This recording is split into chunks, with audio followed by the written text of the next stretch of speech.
మన మీద విషపు సూపులతోని అంటారు కదా కళ్ళల్లో ఏదో ఉన్నదని, అట్లాంటి కళ్ళల్లో పెట్టుకొని కొంతమంది మన ప్రభుత్వాన్ని దెబ్బతీయాలను, మన ప్రతిష్టను ఇవాళ భంగం కలిగించాలని చూస్తారు.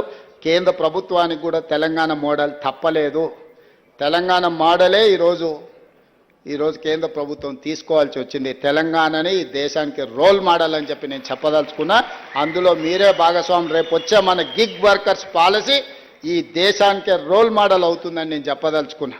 కార్మిక చట్టాలను సవరించి కార్మికులకు రక్షణ కల్పించి కార్మికులను ఆదుకునే విధానాన్ని ఎప్పుడైతే తెలంగాణ రాష్ట్రం తెస్తుందో అది తెలంగాణకి మోడల్ అవుతుంది.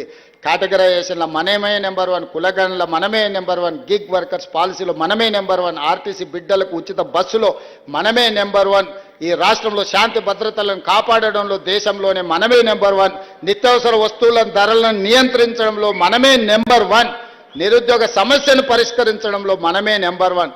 Telangana is number 1. Telangana is rising తెలంగాణని ఎవడు ఆపలేడు. ఎవడైనా ఆపాలనుకుంటే వాళ్ళ కాళ్ళు, వాళ్ళ కళ్ళు, వాళ్ళ చేతులు కాలిపోతాయని తెలియజేస్తూ మీ అందరి దగ్గర సెలవు తీసుకుంటున్నాను.